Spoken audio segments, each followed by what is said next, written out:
رحم الله من قرأ سورة الفاتحة.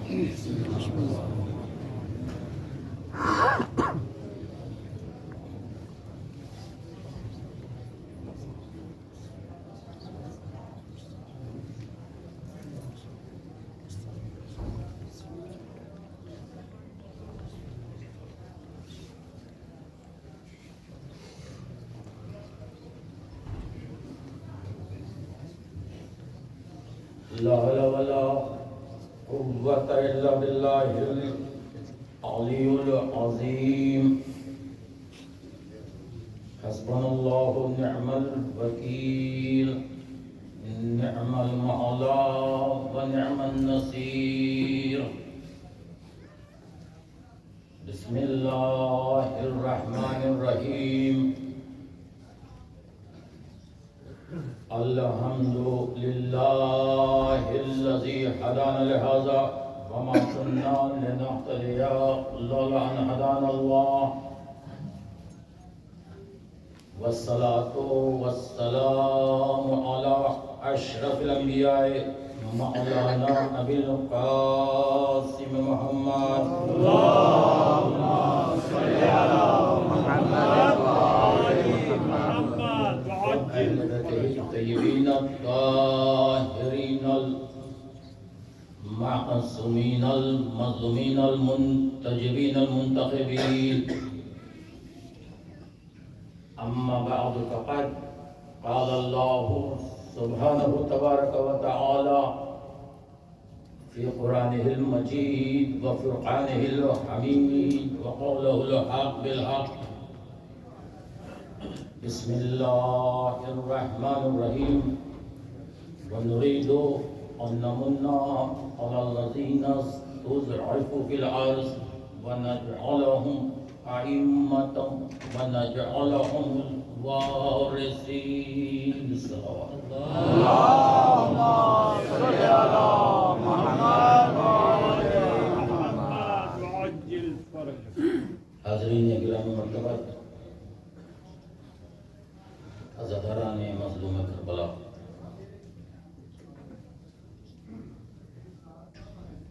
قرآن جو قیامت تک کی ہدایت کے لیے آیا ہے،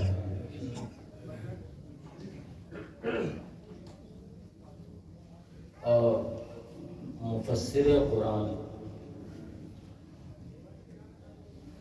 جو حقیقی تفسیر قرآن ہے، ان کے موضوع کے اوپر افہام و تفہیم مسلسل آپ کی خدمت میں خدمت ہو رہی ہے۔ یقیناً دور و دراز سے آپ لوگ تشریف لاتے ہیں، بہت سے لوگ باہر کھڑے رہتے ہیں، بہت سے لوگ فرشادہ پہ آ جاتے ہیں۔ اب یہ تو اپنی اپنی قسمت ہے کہ کوئی کھڑے ہو کر سنے، کوئی بیٹھ کر سنے، مگر یہ بنا دیا ہے یا لگا دیا ہے تاکہ ہماری آواز وہاں تک پہنچ جائے۔ بہرحال ثواب ہے ان کے لیے بھی جو کھڑے ہو کر سن رہے ہیں، لیکن بیٹھنے کی فضیلت زیادہ ہے۔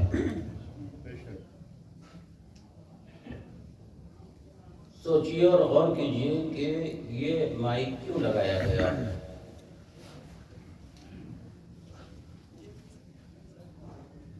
اسے وسیلہ بنایا گیا ہے ہماری کمزور آواز کو وہاں تک پہنچانے کے لیے۔ ظاہر ہے کہ ماشاءاللہ سے مومنین کثیر تعداد میں تشریف لا رہے ہیں، تو اگر یہ وسیلہ نہ ہوتا ہماری آواز وہاں تک نہ جاتی ہے۔ اب دیکھنا یہ ہے کہ جب ہماری کمزور آواز وہاں تک بغیر وسیلے کے نہیں جاتی،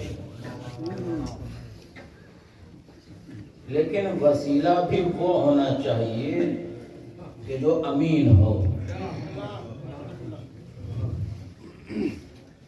اگر عیب دار وسیلہ، ناقص وسیلہ ہوگا تو صحیح طرح سے معنی اور مطالب وہاں تک نہیں پہنچ سکتے. تو ہماری کمزور آواز کو قوی کرنے کے لیے یہ وسیلہ بنایا گیا تاکہ وہاں تک بات پہنچ جائے. جب بغیر وسیلے کے بندے کی آواز بندے تک نہیں جا سکتی تو گنہگار انسان کی آواز بغیر وسیلے کے خدا تک کیسے جا سکتی ہے؟ وسیلہ بھی ایسا تیار ہونا چاہیے، ایسا وسیلہ ہونا چاہیے کہ جو ادھر سے لے اور ادھر کو دے. بے عیب وسیلہ، ناقص وسیلہ کامیاب نہیں ہوگا. صلوات پڑھیں بر محمد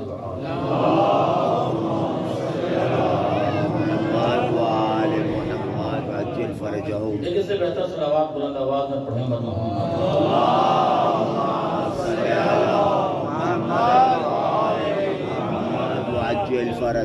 دیکھیے انسان کی اگر نماز قبول ہے تو اس کے سارے اعمال قبول ہیں. اور نماز رد ہو گئی تو سارے اعمال اس کے رد ہو گئے. اور میں کہتا ہوں کہ فرش عزا پر آنے والا بے نمازی ہو ہی نہیں سکتا. تو نماز قبول ہوگی تو سارے اعمال قبول ہوں گے، نماز رد کر دی جائے گی تو سارے اعمال رد کر دیے جائیں گے. لیکن یہ بھی تو یاد رکھیے کہ نماز اسی وقت قبول ہوگی جب محمد و آل محمد پر صلوات بھیجی جائے گی. اللہم صلی علی محمد و آل محمد وعجل فرجہم. اب آمادہ ہو رہے ہیں آپ آہستہ آہستہ تو معروضات آپ تک پہنچیں گے. قرآن جو لا ریب ہے،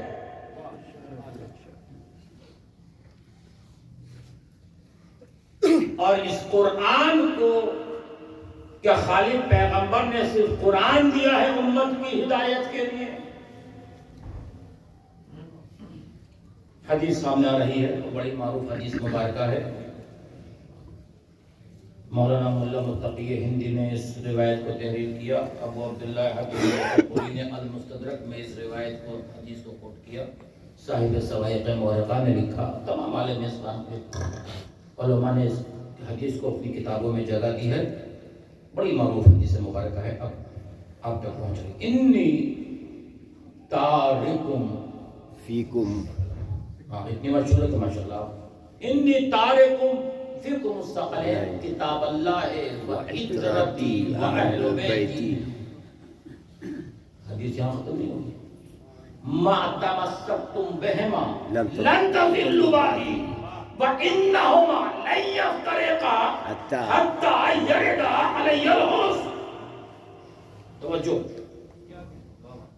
رسول نے فرمایا انی میں تارکم چھوڑ کر جا رہا ہوں، فیکم تم میں، ثقلین دو برابر کی چیزیں. وہ کیا ہے؟ ایک اللہ کی کتاب ہے اور دوسری میری عترت اہل بیت ہے. جی جی جی. ما ان تمسکتم بہما، اگر تم ان دونوں کے دامن سے متمسک رہو گے تو میں گواہی دیتا ہوں کہ لن تضلوا بعدی، میرے بعد کبھی تم گمراہ ہو ہی نہیں سکتے. حتی یرد علی الحوض، یہاں تک کہ یہ قرآن اور اہل بیت دونوں ایک ساتھ حوض کوثر پر میرے پاس آئیں گے. پھر ترجمہ سنیے. انی میں تارکم چھوڑ کر جا رہا ہوں. کیا نبی نے یہ فرمایا کہ بنا کر جا رہا ہوں؟ بنانے کے لیے عربی میں لفظ کیا ہے؟ انی جاعل فی الارض خلیفہ. خدا فرما رہا ہے کہ میں زمین پر خلیفہ بنانے والا ہوں. نبی نے یہ نہیں فرمایا کہ میں بنا کر جا رہا ہوں. نبی نے فرمایا چھوڑ کر جا رہا ہوں. جو کام نبی نہ کر سکے وہ نبی کے خطاکار امتی کیسے کر لیں؟ بنا کر نہیں، چھوڑ کر جا رہا ہوں تم میں. کون؟ ایک اللہ کی کتاب ایک میری اطرت اہل بیت جو وارث قرآن ہے. اگر تم ان دونوں کے دامن سے متمسک رہو گے تو میں گواہی دیتا ہوں کہ گمراہ نہیں ہو سکتے. یہ جملہ کس سے کہا رسول نے؟ ظاہر ہے کہ جو پہلو میں بیٹھتے ہوں گے انہی سے کہا ہوگا کہ تم گمراہ نہیں ہوگے اگر تم نے قرآن اور اہل بیت کو دونوں کو کے دامن سے متمسک رہے. دونوں ایک ساتھ میرے پاس حوض کوثر پر آئیں گے. اب سوال کیجئے امت اسلامیہ سے کہ آج قرآن تو ہر گھر میں ہے، اہل بیت کی کوئی فرد ہو تو بتاؤ، اہل بیت کی کوئی فرد اگر ہے تو بتاؤ، قرآن ہر گھر میں مل جائے گا. یا تو معاذ اللہ رسول کی حدیث کو جھٹلاؤ یا پھر تسلیم کرو کہ اہل بیت کی کوئی فرد پردہ غیب میں موجود ہے جو قرآن کے ساتھ ہے، قرآن اس کے ساتھ ہے. کل ایمان، کل ایمان، کل قرآن، حق دا امام، نعرہ حیدری. قرآن اہل بیت توجہ دے، اہل بیت کے ساتھ، اہل بیت قرآن کے ساتھ. قرآن کبھی اہل بیت سے جدا نہیں ہوگا، اہل بیت کبھی قرآن سے جدا نہیں ہوں گے. یہی حدیث ہے نا. بعد ختم مرتبہ ایک عربی جاہل دربار میں آیا اور اس نے کہا میں چاہتا ہوں کہ مسلمان ہو جاؤں. حاکم وقت نے کہا کہ کلمہ پڑھ لے مسلمان ہو جائے گا. اس نے کہا اس طرح سے مسلمان نہیں ہونا چاہتا بلکہ کوئی معجزہ دکھا. حاکم وقت نے کہا کوئی معجزہ نہیں، کلمہ پڑھ لے، اسلام لیا، مسلمان ہو جائے گا. اب اسرار پڑھتا گیا، قرآن اہل بیت کے ساتھ، اہل بیت قرآن کے ساتھ. جب زیادہ اسرار پڑھا اس نے کہا بغیر معجزہ دیکھے ہوئے اسلام کو قبول نہیں کروں گا. حاکم وقت نے کہا کہ اسے قتل کر دو. جلاد تلوار لے کر آیا، اس سے پوچھا گیا بتا تیری آخری خواہش تمنا کیا ہے؟ اس نے کہا میں چاہتا ہوں کہ پانی پی لوں. قرآن اہل بیت کے ساتھ، اہل بیت قرآن کے ساتھ. پانی کا کوزہ آیا، عربی کو دیا، کہا پانی پی لے. اس نے اور حاکم وقت نے کہا دیکھو جب تک یہ پانی نہ پی لے اس وقت تک اسے قتل نہ کرنا. توجہ، عربی نے کوزے کو پھینک دیا، کوزہ ٹوٹ گیا، پانی بہہ گیا. اب کیا ہو؟ اس لیے کہ خلیفہ حاکم وقت کہہ چکے ہیں کہ جب تک یہ پانی نہ پی لے. لوگ گھبرائے، آئے اس در پر جس در پر مشکلیں حل ہوا کرتی تھیں. اللہ، تو میرے بات تو کیا سمجھ آئے سلمان لے کر آئے، آواز دی، اندر سے سلام جواب آیا اور آواز آئی سلمان کیا فلاں ابن فلاں کو لے کر آئے ہو؟ کہاں مولا؟ دربار میں مسئلہ ہے کہ یہ مسلمان ہونا چاہتا ہے. مولائے کائنات آئے دربار میں. میں کہتا ہوں قرآن سے حل کر لو، اہل بیت کی ضرورت کیا ہے؟ نہیں، اہل بیت قرآن کے ساتھ ہے، قرآن اہل بیت کے ساتھ ہے. آئے دربار میں کہا کیا بات ہے؟ کہا مسلمان ہونا چاہتا ہے. کہا ہوتا کیوں نہیں؟ کہا معجزہ دکھاؤ. معجزہ. کہا کیا معجزہ دیکھے گا؟ کہا یہ پانی جو زمین پر بہ گیا ہے یہ اپنی اصلی حالت پر آئے، کوزہ اصلی حالت پر آئے، کوزے کے اندر پانی آئے، پھر میں پانی کو پیوں اور پھر کلمہ پڑھ کر مسلمان ہو جاؤں گا. مولا کائنات نے کہا بس.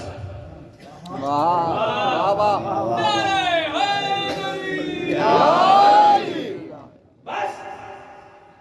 ایک مرتبہ زمین کی طرف دیکھا، نہیں، ابو تراب نے تراب کی طرف دیکھا. زمین سے پانی نکلا، کوزہ اپنا اصلی حالت پر آیا، کوزے کے اندر پانی آیا. اس نے کہا پانی پی لے. عربی نے کہا پانی تو بعد میں پیوں گا، پہلے کلمہ پڑھوا دو. کہا ہے یہ کہنے والے کہ ہمیں صرف اللہ کی کتاب کافی ہے، جب تم زمین سے پانی نہیں نکال سکتے تو قرآن سے معنی کیا نکالو گے؟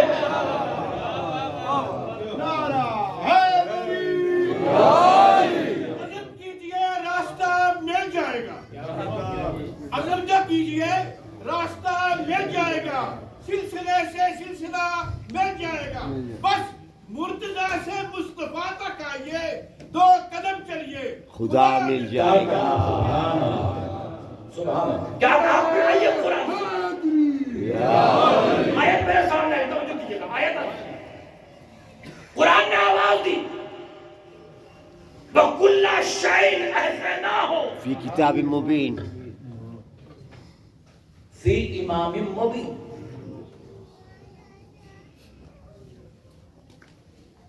اور قرآن نے خود اپنے لیے کیا کہا ہے؟ وَلَا رَتْبٍ وَلَا يَعْبِسٍ إِلَّا فِي كِتَابٍ مُبِينٍ۔ قرآن کتاب مبین ہے، علی امام مبین ہے۔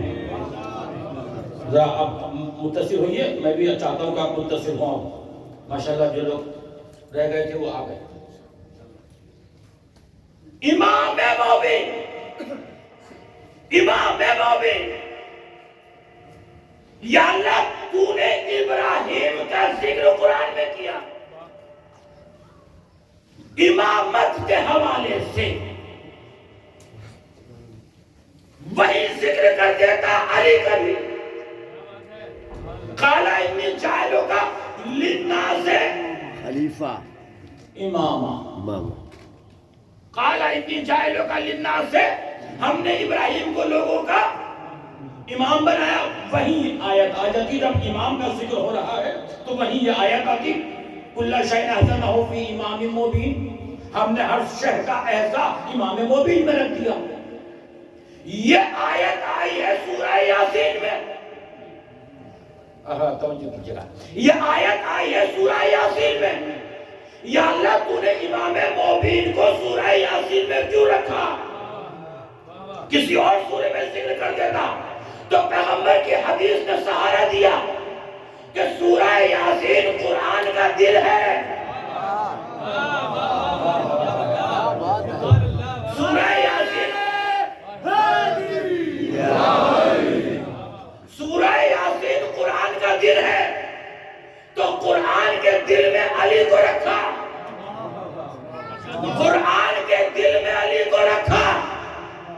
سورہ یاسین میں اللہ نے علی کی امامت کا اعلان کیا تو قرآن مکمل ہوا، غدیر میں علی کی ولایت کا اعلان ہوا تو دین مکمل ہوا، اور خود علی کعبے میں آئے تو کعبہ قبلہ ہوا۔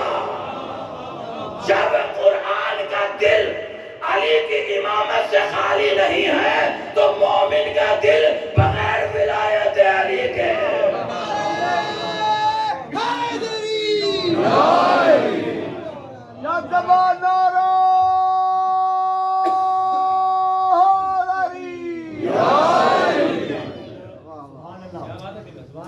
اور رسول اسلام نے جب یہ آیت تلاوت فرمائی تو کچھ لوگوں نے کہا سرکار امام مبین سے مراد کون ہے؟ جتنی صحیح اور شریف کتابیں ہیں سب میں آپ دیکھ لیجیے۔ پوچھا ہاں اشرف ہے ہی نہیں ان کے یہاں، شریف ہی ہے۔ سرکار امام مبین سے مراد کون ہے؟ تو رسول اسلام نے فرمایا کل میں کعبے میں بتاؤں گا خطبے کے دوران امام مبین سے مراد کون۔ اب اعلان ہو گیا، سب جمع ہو گئے، ظاہر ہے موجود کعبہ کا مسئلہ تھا تو کعبے ہی میں حل ہوگا۔ آئے سرکار دو عالم خطبہ ارشاد فرما رہے ہیں، ایک شخص کھڑے ہوئے، سرکار کیا امام مبین سے مراد ہوگا انجیل؟ امام مبین سے مراد انجیل ہے؟ رسول نے فرمایا لا، بیٹھ جاؤ۔ بیٹھ گئے، پھر خطبہ ارشاد جاری رکھا۔ پھر کوئی صاحب کھڑے ہوئے، کہا سرکار کیا امام مبین سے مراد زبیر ہے، زبور ہے، انجیل ہے، توریت ہے؟ سب نے پوچھتے، رسول نے منع کرتے رہے، کہا فانتظروا، انتظار کرو، فانتظروا کہ امام مبین سے مراد کون ہے؟ لوگ پریشان ہیں کہ امام مبین سے مراد کون ہے؟ رسول خطبہ جاری فرما رہے کہ النظر الی الکعبۃ عبادہ، پھر فرمایا النظر الی العالم عبادہ، کعبے کی طرف دیکھنا عبادت، عالم کی طرف دیکھنا عبادت، النظر الی المصحف عبادت، قرآن کی طرف دیکھنا عبادت، النظر الی الوالد عبادت، والد کے چہرے کی طرف نظر کرنا عبادت۔ بس یہ فرما ہی رہے تھے کہ ایک مرتبہ حرم کا دروازہ کھلا، کل ایمان ظاہر ہوا، آواز دی یہ ہے امام مبین سے دیکھ لو۔ جو نگاہیں نبی کو دیکھ رہی تھی ان سب کی نگاہیں علی کی طرف مڑ گئی۔ کل ایمان کل قرآن مل کے نعرہ حیدری، ذکر علی کرو کہ یہ عبادت میں، ذکر علی کرو کہ یہ عبادت میں، غیروں کا ذکر کہاں ہے کوئی دینیات میں؟ اسلام سے نہیں تھا جن کا کوئی واسطہ، وہی نام کیسے آگے اسلامیات میں؟ یا علی توجہ رکھیے گا، اب جو بات آپ تک آ رہی ہے، پھر قرآن نے آواز دی، قرآن کا بات کریں، آیت پڑھ دوں؟ بسم اللہ بسم اللہ۔ آؤ مفسر وارث قرآن دے، جو چیک کیجئے گا جا کر قرآن کی آیت کو، حوالے کے ساتھ عرض کر رہا ہوں اور آیت کا جواب لا کر کوئی دکھا دے۔ قرآن سورہ آل عمران تیسرا سورہ 7ویں آیت کوٹ کر رہا ہوں۔ هو الذی، دیکھو قرآن جو ہے عجیب آیت ہے قرآن کا، کہ قرآن نے کیا بیان کیا ہے۔ اگر قرآن کہ صحیح وارث نہ ہوتی تو قرآن سمجھ ہی میں نہ آتا۔ کَشَجْرَةٍ طَیِّبَةٍ اصلها ثابت وفرعها فی السماء، دیکھو ایک شجر ہے اور اس کی شرط یہ ہے کہ وہ پاک و پاکیزہ ہے۔ اصلها ثابت وفرعها فی السماء، اس شجر کی جو جڑیں ہیں وہ زمین میں ہیں، شاخیں آسمان میں ہیں۔ کون ہے ایسا شجر کہ جس کی جڑیں زمین میں ہوں، شاخیں آسمان میں ہوں؟ دکھا سکتا ہے کوئی دنیاوی جغرافیے میں ایسا شجر ہمیں، ایسا درخت کہ جس کی جڑیں زمین میں ہوں، شاخیں آسمان میں ہوں؟ قرآن میں اگر اعلان کر رہا ہے کہ شجرۃ طیبۃ اصلها ثابت وفرعها فی السماء، لاؤ اس آیت کی تفسیر لے کر کہ جو ایسا شجر ہو جس کی جڑیں زمین میں ہوں، شاخیں آسمان میں ہوں، اس آیت کی مجسم تفسیر آپ کو دکھا رہا ہوں۔ مجسم تفسیر، کعبے میں رسول تشریف فرما ہے،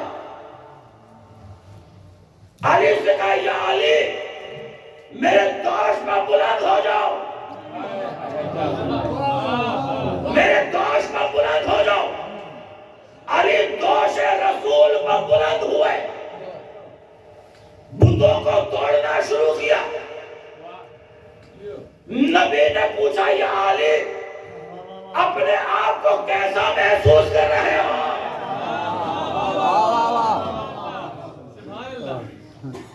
اپنے آپ کو کشجرۃ طیبۃ اصلها ثابت وفرعها فی السماء، ایسا شجر، ایسا درخت جس کی جڑیں زمین میں ہے، شاخیں آسمان میں ہے، یعنی اپنے آپ کو کیسا محسوس کر رہے ہو؟ مسکرا کر فرمایا اگر میں چاہوں تو آسمان کو چھو لوں۔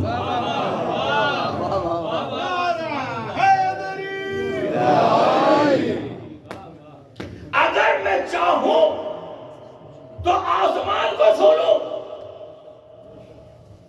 اب بات دو حال سے خالی نہیں ہے، یا تو علی اتنے بلند ہوئے کہ آسمان تک پہنچ گئے، یا آسمان اتنا نیچے آیا کہ علی کا ہاتھ پہنچ گیا۔ جو بھی ہو دونوں میں فضیلت علی ہی کی ہے.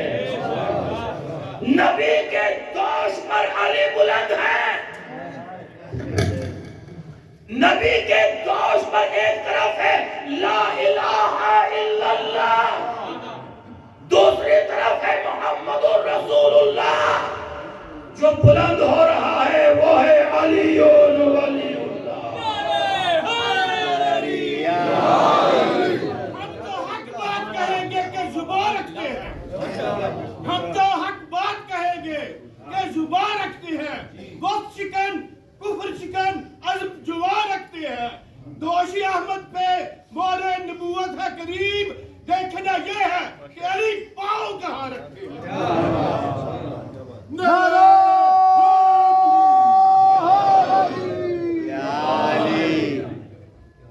کیا کہنا دوش نبی پر علی بلند ہے. کسی نے چھٹے امام سے پوچھا مولا یہ بتائیے کہ علی کے قدم دوش رسول پر کیسے تھے. امامت کا جملہ ہے, کس طرح سے آپ قبول کریں گے یا آپ. امام نے فرمایا کہ علی کے قدم دوش رسول پر ایسے تھے جیسے طاہر پا مطاہر کے قدم ہوا کرتے. کہا مولا میں نہیں سمجھا. کہا سن, علی کے قدم دوش رسول پر ایسے تھے جیسے چراغ پر اس کی لو ہوا کرتی ہے. کہا مولا نہیں سمجھا. کہا سن, علی کے قدم دوش رسول پر ایسے تھے جیسے شجر کا ثمر ہوا کرتا. کہا مولا نہیں سمجھا. کہا سن, علی کے قدم دوش رسول پر ایسے تھے جیسے قرآن کا قرآن ہوا کرتا.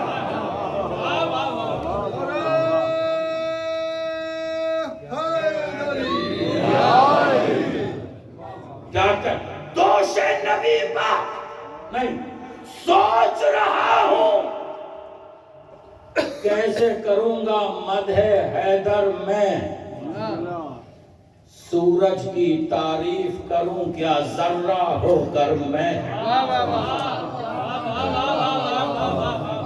بالکل نئی بہر میں ہوگا. سوچ رہا ہوں کیسے کروں گا مدح حیدر میں. سورج کی تعریف کروں کیا ذرہ ہو کر میں. نور کا پیکر میرا مولا, خاک کا پیکر میں. دیکھیں, نور کا پیکر میرا مولا, خاک کا پیکر میں. بہتر ہوگا اس کی زبانی مدح کروں گر میں. مولا کی زبانی مدح سنیں گے. مولا کی زبانی مدح سنیں گے. مولا فرماتے شافع محشر میرا بھائی, شافع محشر میرا بھائی, ساقی کوثر میں.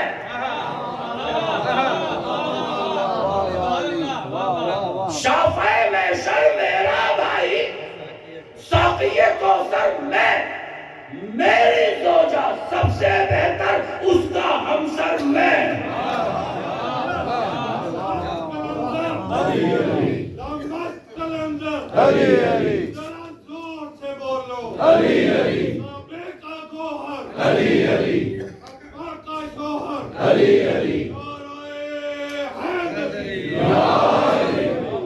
میں نے کیوں پڑھا ہے, جہاں میں نے آیت چھوڑی ہے وہیں جا کر متصل ہونا ہے مجھے. شافع محشر میرا بھائی, ساقی کوثر میں. اور پھر مجھ کو مٹانا ہو تو مٹاؤ.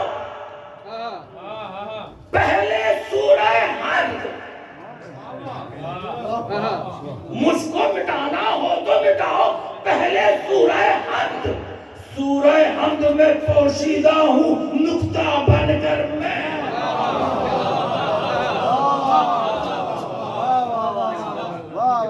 اب ان دو شعر کے لیے کیونکہ آیت سے مل رہے ہیں اس لیے یہ میں نے اشعار پڑھے تھے.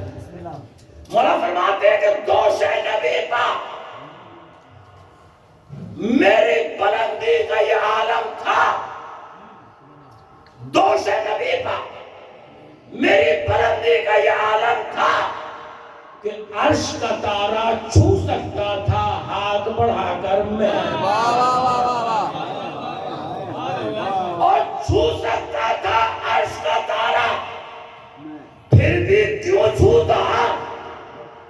کو جب بلوا لیتا ہوں اپنے در پر،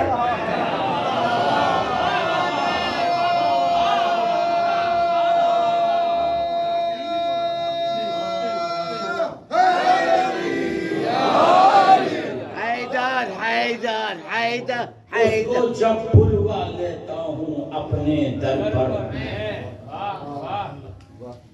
قرآن لا اقسم بهذا البلد وانت حل وانت حل بهذا البلد ووالد وما ولد لقد خلقنا الانسان في كبد لقد خلقنا الانسان في احسن تقویم۔ میں نے کہا تھا اگر قرآن سے فضائل علی نہ ہو تو پھر بات ہی کیا ہے۔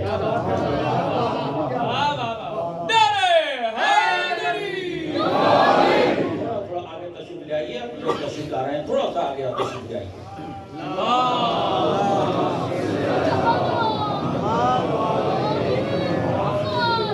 متوجہ رہیے، لا اقسم بہذا البلد، میرے حبیب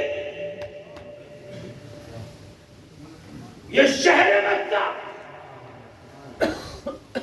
لائق قسم نہیں ہے۔ وَأَنْتَ حِلٌّ بِهَذَا الْبَلَدِ،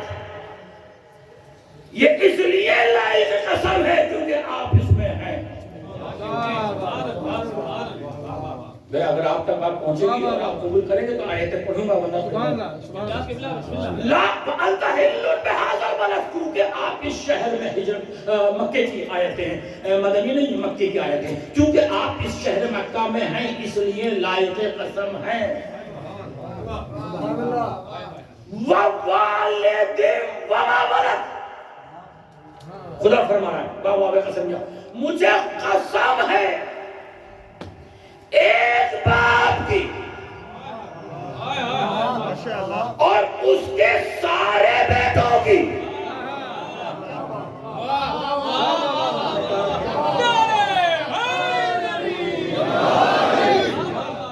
وَوَالِدٍ وَمَا وَلَدَ، مجھے قسم ہے ایک باپ کی اور اس کے سارے بیٹوں کی۔ پہلے عالم اسلام کے مفسرین کی تفسیر بیان کروں۔ جب اس آیت پر وہ آئے تو انہوں نے لکھا کہ باپ سے مراد آدم ہے، اولاد سے مراد آدم کی اولاد ہے۔ پہلی بات تو یہ ہے، میری دلیل جو کاٹ رہی ہے ان کی بات کو، کہ بات ہو رہی ہے مکے کی اور آپ دلیل لا رہے ہیں بابا آدم کی۔ ایک باپ، اچھا آدم کے دو بیٹے، ایک حابیل ایک قابیل، آدم کے بیٹے تو لائق قسم ہو ہی نہیں سکتے۔ بھئی آدم کے دو بیٹے، ایک حابیل ایک قابیل، ایک قاتل ایک مقتول، ایک ظالم دوسرا مظلوم، ایک رحمت اللہ دوسرا لعنت اللہ، تو آدم کے بیٹے تو اللہ کی نگاہ میں لائق قسم ہو ہی نہیں سکتے۔ اچھا چاہیے بڑی بات کہنے جا رہا ہوں، کائنات نبوت میں ایک نبی ایسا دکھا دو کہ جس کے سارے بیٹے لائق قسم ہو۔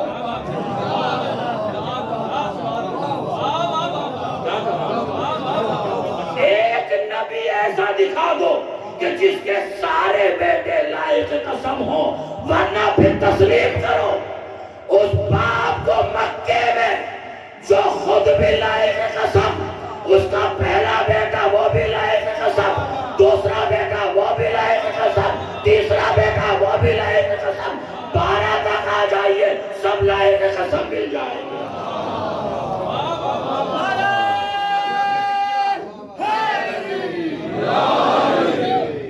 سب مل کے یک زبان نعرہ حیدری۔ اب جو آیت آ رہی ہے اس آیت کے لفظ کو پر آپ کی سماعت کا امتحان ہوگا۔ لقد خلقنا الانسان فی کبد، ہم نے بالتحقیق ایک مخصوص انسان کو کبد میں پیدا کیا. انسان کو نہیں، انسان اور ہے، الانسان اور ہے. انسان اور ہے، الف لام تخصیص کا لگ جائے تو کوئی اور نہیں. جیسے یوم ہر دن کو کہیں گے، اليوم کوئی مخصوص. لقد خلقنا الانسان فی کبد، ہم نے ایک مخصوص انسان کو کبد میں پیدا کیا. کاف بے دال، کبد میں پیدا کیا. کاف بے دال تین لفظ ہیں. کبد میں پیدا کیا، مخصوص انسان کو کبد میں پیدا کیا، کبد میں لے کر آیا، کبد میں نازل کیا. اچھا کبد کے معنی کیا ہے؟ لغت اٹھا کر دیکھیے گا. کبد کے معنی ہے سینٹر، کبد کے معنی ہے مرکز، کبد کے معنی ہے درمیان. جا کر پوچھئے کہ اس پوری زمین کا مرکز کیا ہے؟ اس پوری زمین کا مرکز ہے خانہ کعبہ. پھر تلاش کرو کسی مخصوص انسان کو جو کعبے میں آیا.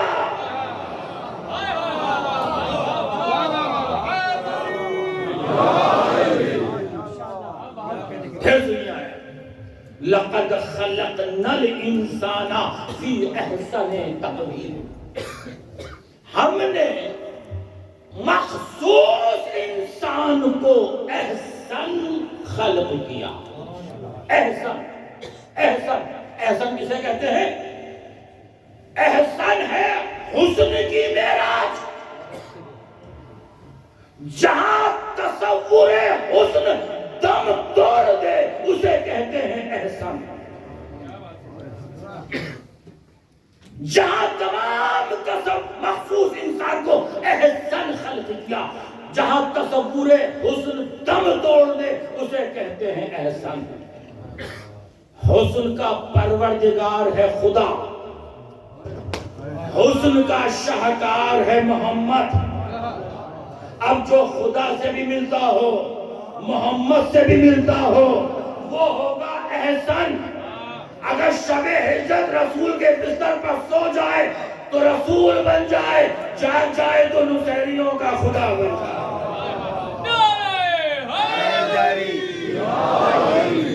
نعرہ تکبیر، نعرہ رسالت، یا رسول اللہ، یا زبان نعرہ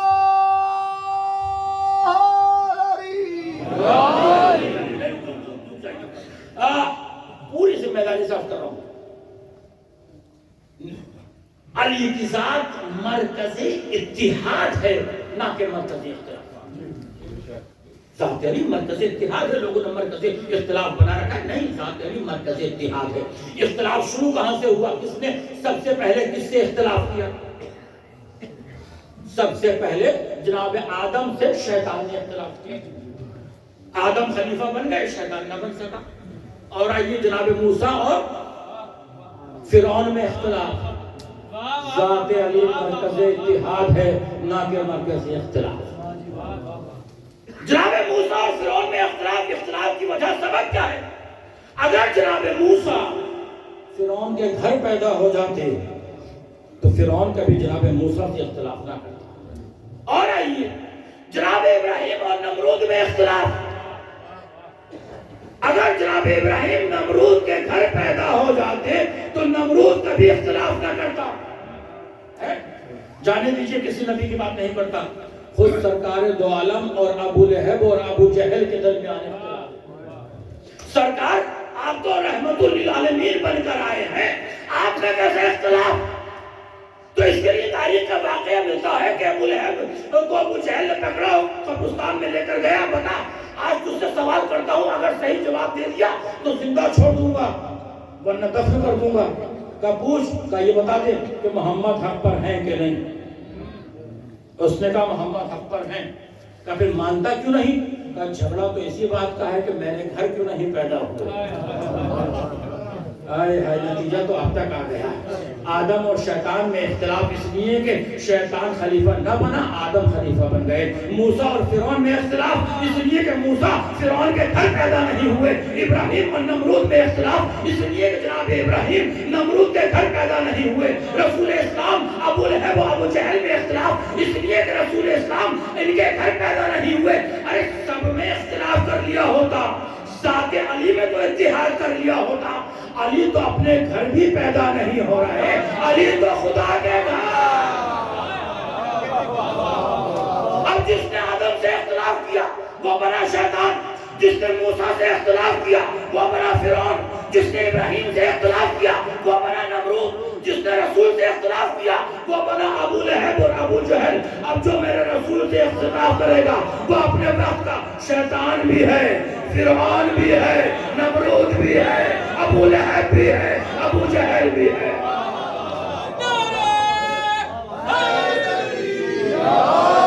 کل ایمان، کل ایمان، کل قرآن، حق دا امام، نعرہ حیدری۔ کیا کہنا پوری دنیا میں، دیکھیے میں سامنے کی بات کروں، پوری دنیا میں کوئی ایک انسان ایسا دکھا دو، پوری دنیا کی بات کر رہا ہوں، کہ اگر اس کے خلاف 3 چیزیں ہو جائیں تو اس کا وجود ختم ہو جاتا ہے۔ اگر کسی کو مٹانے پر آمادہ ہو جائیں، نمبر 1 حکومت، اگر چاہے کہ اس کو ختم کرنا ہے تو اس کا نام و نشان مٹ جاتا ہے۔ دوسرے دولت، اگر دولت خرچ کی جائے اس کو مٹانے کے لیے تو دولت ختم ہونے سے پہلے اس کا وجود ختم ہو جاتا ہے۔ تیسرے جھوٹا پروپیگنڈا، اللہ کی عزت کی قسم کھا کر کہہ رہا ہوں اور پوری دنیا کو چیلنج کر رہا ہوں کہ مولا علی کی زندگی کو اٹھا کر دیکھو، 1400 سال سے تینوں طاقتیں علی کے خلاف، حکومت علی کے خلاف، دولت علی کے خلاف، جھوٹے راوی علی کے خلاف، مفتی علی کے خلاف، بنی امیہ علی کے خلاف، بنی عباس علی کے خلاف، لیکن خدا کی قسم حکومتیں مٹ گئیں، دولتیں ختم ہو گئیں، جھوٹے راوی قبروں کے جہنم میں جا کر سو گئے۔ میرا مولا کل بھی علی تھا، آج بھی علی ہے، کل بھی علی ہے۔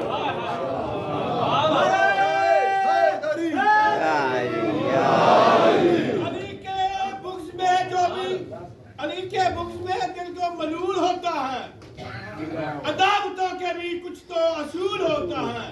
تو کیا پوچھتا ہے ہم سے حقیقت حیدر، سمندروں کا بھی کوئی عرض و طول ہوتا ہے۔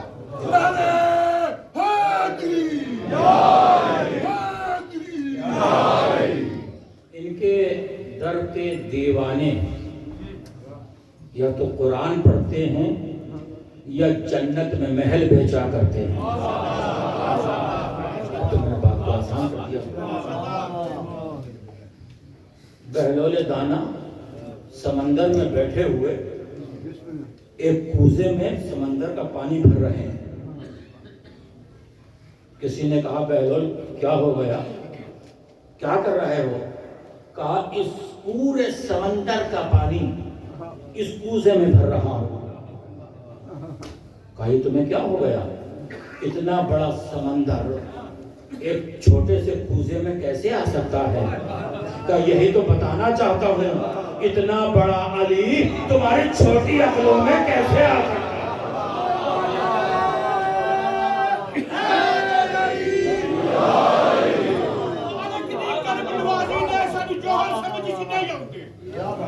خالق دی کرم نوازی گئے سانو جوہر سمجھ چ نہیں آندے، جنہ دین خدا نو رنگ لایا او گوہر سمجھ چ نہیں آندے۔ ایک سورج روکی بیٹھا ہے، دوجا جنت میں کہندا گلیاں وچ تو پیر علی دی گل کردا او تے نوکر سمجھ چ نہیں آندا۔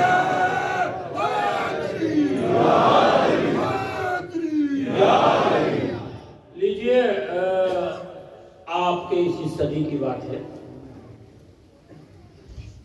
بہت بڑے شاعر گزرے ہیں، غالب، ولائے اہل بیت ان کے دل میں بھری ہوئی تھی۔ ایک انہوں نے عجیب مقطع کہہ دیا، غالب ندیم دوست سے آتی ہے بوئے دوست۔ غالب ندیم دوست سے آتی ہے بوئے دوست، مصروف حق ہوں بندگی بوتراب۔ اسی زمانے میں ایک مفتی صاحب تھے، جب ان تک یہ غالب کا شعر پہنچا تو انہوں نے خط لکھا غالب کو، اور یہ خط آج بھی علی گڑھ مسلم یونیورسٹی کے لائبریری میں موجود ہے۔ لاہور سے ایک میگزین نکلتی تھی، جو لوگ بزرگ ہیں وہ جانتے ہوں گے، نہیں تو معلوم کریں، نقوش نام سے، اس میں یہ خط موجود تھا، غالب نمبر میں نقوش میں موجود ہے۔ مفتی صاحب نے خط لکھا غالب کو کہ غالب تمہارے جہنم میں جانے کا پہلے یقین تو تھا ہی کہ تم جہنم میں جاؤ گے، اس لیے کہ تمہارے حرکات و سکنات ایسے ہیں، لیکن شک تھا کہ شاید خدا بخش دے، مگر اب یقین ہو گیا، تم نے بندگی بوتراب کہہ کے شرک کر لیا، اب تو یقین ہو گیا کہ تم جہنم میں جاؤ۔ بہت بڑے فلسفی کا نام ہے غالب۔ غالب تک خط آیا، اب غالب نے جو جواب دیا ہے یہ جواب نقوش میں بھی موجود ہے اور وہاں یونیورسٹی میں بھی موجود ہے۔ اب ظاہر مفتی صاحب وہ یہ سمجھ رہے تھے کہ بڑا تہذیب کا جواب آئے گا۔ غالب نے خط لکھا، شروعات ہی یہاں سے کی، ابے مفتی سن۔ خط موجود ہے، ابے مفتی سن، اور انہوں نے جو لفظ استعمال کیا ہے وہ ممبر کے خلاف، آداب ممبر کے خلاف ہے، میں یوز نہیں کروں گا۔ ابے مفتی سن، نجس خون کی پیداوار کیا جانے کہ ساقی کوثر کا مرتبہ کیا ہے۔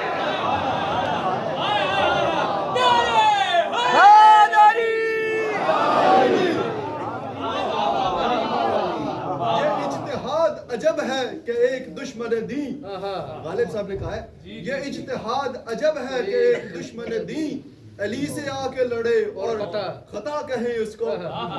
تو غالب نے جواب لکھا، جائیے گا بہت تیزی سے گزر رہا ہے، غالب نے جواب لکھا، یہیں سے شروعات کی۔ اب مفتی صاحب تو ظاہر سن ہو گئے ہوں گے، یہ کیا ہو گیا، اور انہوں نے کہا، غالب نے لکھا، تجھے تو شرک کی تعریف ہی نہیں معلوم کہ شرک کسے کہتے ہیں۔ سن، شرک کسے کہتے ہیں؟ جو خدا کے صفات و کمالات و عبادات میں کسی کو شریک قرار دے اسے شرک کہا جاتا ہے۔ اور تو نے جو لکھا کہ میں جہنم میں جاؤں گا، یقیناً میں جہنم میں جاؤں گا، اس لیے جاؤں گا کہ تیرے جیسے دشمن علی کے لیے آگ کو اور بھڑکاؤں گا۔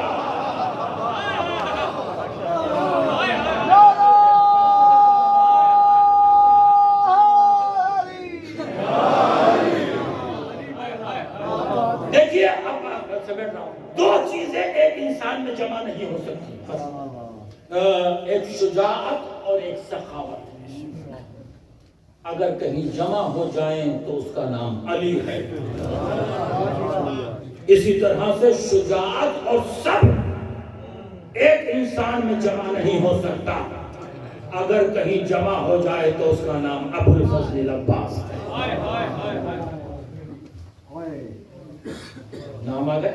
دیکھیے مولا کائنات نے کوئی تمنا پوری زندگی میں نہیں کی، کوئی تمنا نہیں کی، صرف ایک تمنا کی ہے، اسی تمنا علی کا نام ہے ابو الفضل عباس۔ صاحبان عصمت کو سب سے زیادہ ذکر جس کا پسند ہے اس کا نام ہے عباس۔ رک جائیے گا، چار پانچ کچھ جملے فضائل کے مولا تک پہنچا۔ سب سے زیادہ ذکر جس کا پسند ہے اس کا نام ہے عباس۔ رک جائیے گا، چار پانچ کچھ جملے فضائل کے مولا تک پہنچا۔ سب سے زیادہ ذکر جس کا پسند ہے اس کا نام ہے عباس۔ رک جائیے گا، چار پانچ کچھ جملے فضائل کے مولا تک پہنچا۔ سب سے زیادہ دعاؤں کی قبولیت کا سبب عباس. خود بھی باب الحوائج ہیں، ماں بھی باب الحوائج ہے. گفتگو ہے ایک شہزادے کی حیات پر جو ملک وفا کا بے تاج بادشاہ ہے. کیا کہنا اس کی عظمت کا کہ حسن اور حسین کے ہوتے ہوئے علی جس کی تمنا کریں اس کا نام نعرے علمدار. علی جس کی حسن اور حسین کے ہوتے ہوئے علی تمنا کر رہے ہیں اس کا نام ہے ابو الفضل. میں مولا عباس کو معصوم نہیں کہتا، جو معصوم ہے بنص قرآن وہ ہے معصوم ہے خدا کی طرف سے. لیکن ایک جملہ میں اس منزل پر آ گئے اس نازک موڑ کے اوپر. لیکن یہ بھی چیلنج ہے کہ وقت ولادت سے لے کر وقت شہادت تک کوئی بھی عمل خلاف عصمت آپ دکھا نہیں سکتے. بہت بڑا جملہ میں نے کہا.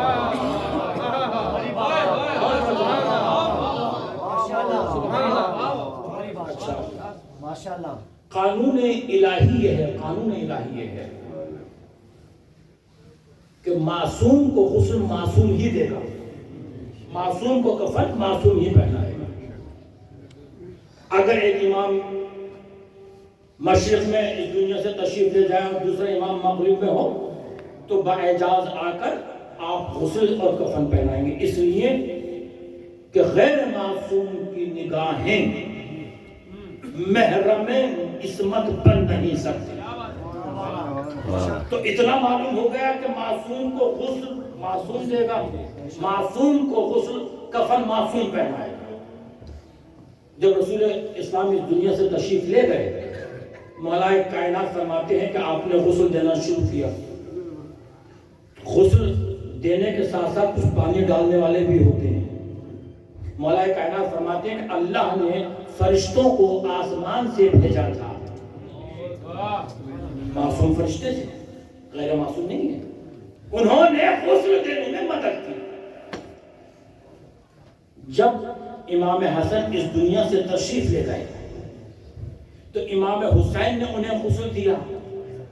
اور مقاتل میں ہے کہ امام حسین نے جناب عباس کو بلایا، عباس آؤ میرے ساتھ بھیا کو غسل دیا.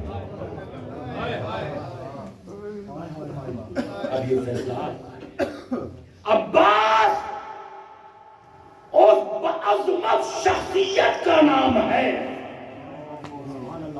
کہ جو صاحب عصمت کی آغوش کا پروردہ ہے. بس میں نے سب کچھ چھوڑا. جناب عباس مربنین کے قبیلے میں واحد قبیلہ ہے بنی ہاشم کے بعد کہ 9 نسلوں تک ماؤں کے نام محفوظ ہیں. ام البنین کی ماں کا نام سمامہ بنت سہیل، ان کی ماں کا نام طبشہ بنت عروہ، ان کی ماں کا نام ام خشیف، ان کی ماں کا نام عاطفہ بنت عبد مناف، ان کی ماں کا نام فاطمہ بنت جعفر، ان کی ماں کا نام وہب، اور ان کی ماں کا نام ذو الناصرین. یعنی 9 نسلوں تک ماؤں کے نام کا محفوظ ہونا اس بات کی دلیل ہے کہ پاکیزہ شجرہ ہے. بھائی عقیل سے کیوں کہا یہ ساری باتیں رہ گئی. مولا کائنات نے جب کسی کا بھائی جوان ہوتا ہے تو بہنوں کو بڑی ڈھارس ہوتی ہے. مولا کائنات جناب زینب کے کبھی بازوؤں کو چومتے تھے، کبھی سر کا بوسہ لیتے تھے. ایک دن جناب زینب نے پوچھا، بابا آپ میرے بازوؤں کو چومتے ہیں، روتے ہیں، میرے بازوؤں کا بوسہ لیتے ہیں، روتے ہیں، وجہ کیا؟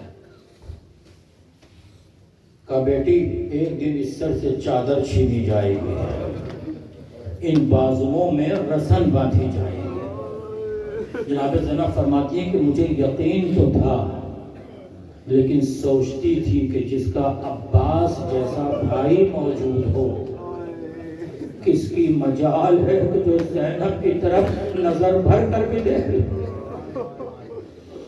اجرکم اللہ، اجرکم اللہ. جناب عباس کا بڑا مرتبہ ہے. جناب سکینہ کو بڑی ڈھارس تھی.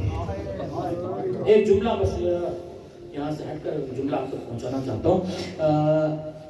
جناب سکینہ نے سید سجاد سے کہا بھیا سید سجاد جب پیاس بڑھتی ہے تو کیا ہوتا ہے؟ پیاسے پر پیاس کا اثر کیا ہوتا ہے؟ کہا جب پیاس زیادہ بڑھتی ہے تو ہونٹ خشک ہوتے ہیں. پیاس کی شدت دیکھیے کہ پیاس کی شدت کیا تھی کربلا میں. اور جب پیاس اس سے بھی زیادہ بڑھ جائے تو ہونٹ سوکھنے لگتے ہیں، زبان سوکھتی ہے، چہرہ سوکھتا ہے، بدن سوکھنے لگتا ہے، ہڈیاں گوشت چھوڑ دیتی ہیں.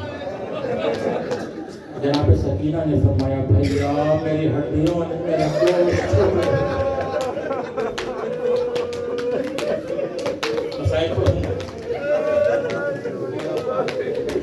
دو تین دن ہی تو باقی رہ گئے ہیں، اب ہمارے پاس وقت ہی کتنا ہے آقا. ام البنین کو ان کے لال کا بھروسہ دے دیجیے.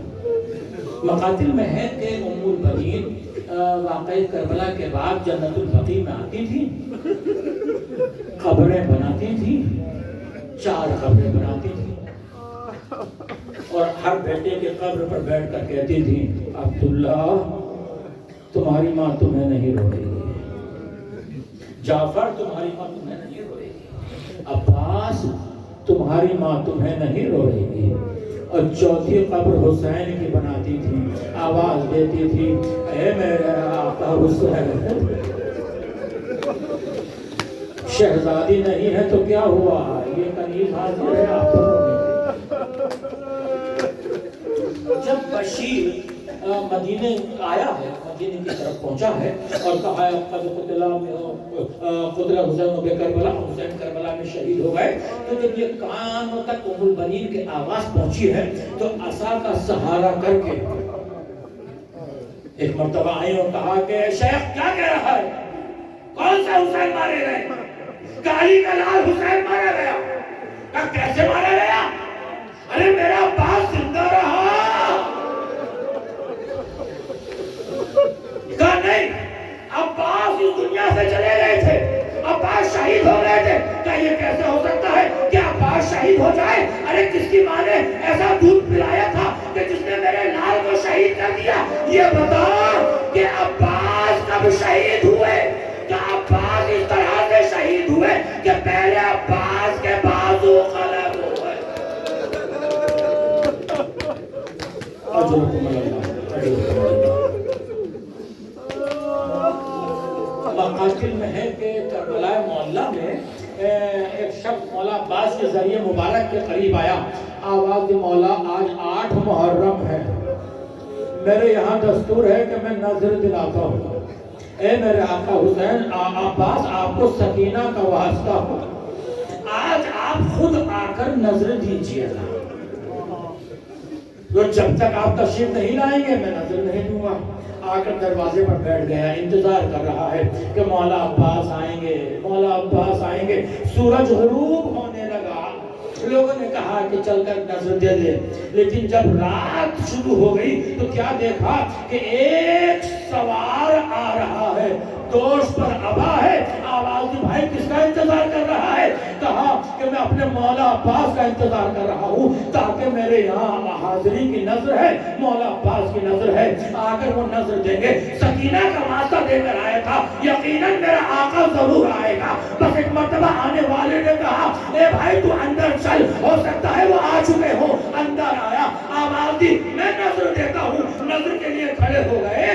جب نظر تمام ہو گئی، آواز دی نظر تمام ہو گئی.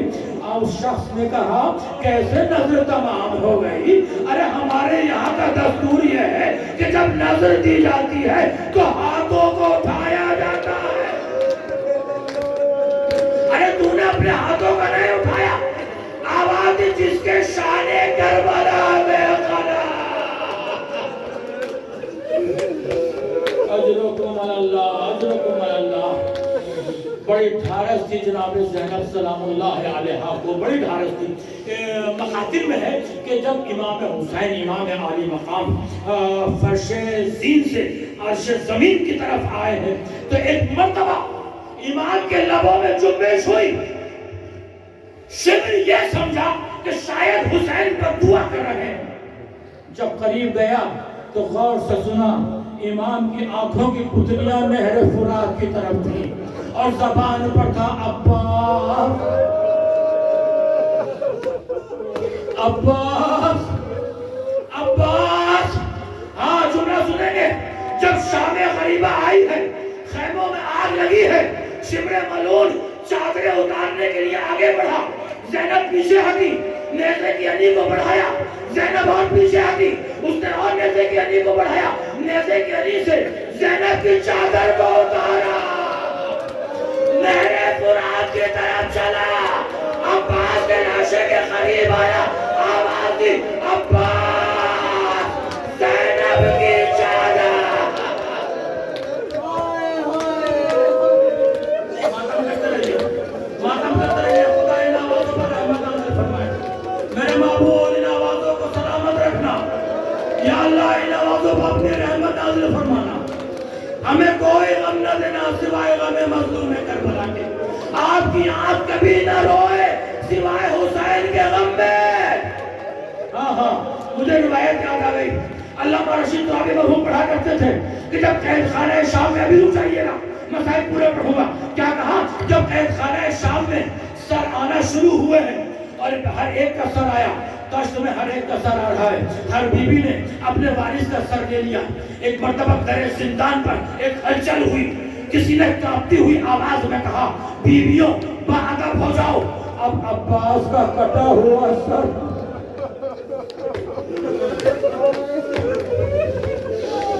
اس طرح سے نہیں بھائی, اس طرح سے نہیں. کیوں آئے ہیں آپ سیدہ کو پرسہ دینے کے لیے؟ یہ آنسو آپ کے بیکار نہیں جائیں گے. بس سیدہ کو پرسہ دے لیجیے. ہاں عزیزو, ایک مرتبہ در زندان میں ہلچل ہوئی. کیا بیویوں باادب کھڑی ہو جاؤ, عباس کا کٹا ہوا سر آ رہا ہے. شہزادی زینب نے فرمایا وہیں رک جاؤ, عباس کا سر زینب لے گی. دشت ہے, دشت میں سر عباس ہے, سر عباس پر رومال ہے. زینب آگے بڑھی, سر اور آگے آیا. زینب اور آگے بڑھی, دشت اور آگے آیا. جیسے زینب کے قریب آیا, زینب نے رومال کو ہٹایا, قیامت گزر گئی. جب تک سر عباس دشت میں تھا, عباس کی آنکھیں کھلی ہوئی تھی. جیسے ہی زینب کی نگاہ پڑی, عباس نے آنکھیں بند کر لی. زینب نے آواز دی, بھیا عباس, ارے آنکھیں کھولو. زینب چادر کا شکوہ نہ کرے گی. اے عباس, ارے آنکھیں کھولو. زینب تازیانوں کے نشان نہ دے. یہ شب عاشور جب عباس کو سکینہ نے کہا ہے کہ پانی نہ دیجیے چچا, پیاس سے دم نکلا جاتا ہے. عباس گئے. عزیزوں مقتل میں ہے کہ عباس فرات میں پہنچے. ایک مرتبہ مشق سکینہ کو بھرا, بھاگی ہوئی فوج پلٹی. کسی نے نیزہ مارا, کسی نے پتھر مارا, کسی نے خنجر مارا. لیجیے, ایک مرتبہ عباس کا داہنا شانہ قلم ہوا, اس کے بعد بائیں شانہ قلم ہوا. عباس نے مشق سکینہ کو دانتوں میں تھاما. ظالم نے ایک مرتبہ تیر مارا, مشق سکینہ سے پانی بہ گیا. ایک تیر آیا, عباس کی آنکھ میں لگا. ہائے ہائے ہائے ہائے, عباس کی دائنی آنکھ میں لگا. اب میں آپ سے پوچھتا ہوں, اگر کسی کے ہاتھ نہ ہو اور آنکھ میں تیر لگ جائے, اس کی کیفیت کیا ہوتی ہے؟ مقتل میں ہے کہ جب عباس کی آنکھ میں تیر لگا, جب مرتبہ عباس نے جھٹکا دیا, تیر نہیں نکلا. ایک مرتبہ عباس جھکے, اپنے گھٹنوں سے تیر کو پکڑا, تیر کو نکالا. جیسے ہی عباس جھکے, ظالم نے گرز مارا. عباس زمین پر, میرا دل کہتا ہے سیدہ آ گئی ہوگی. آ میرے لال, میری سکینہ کا سقا. ایک مرتبہ حسین پہنچے. ذرا سوچئے, برابر کا بھائی ہو, ایڑیاں رگڑ رہا ہے.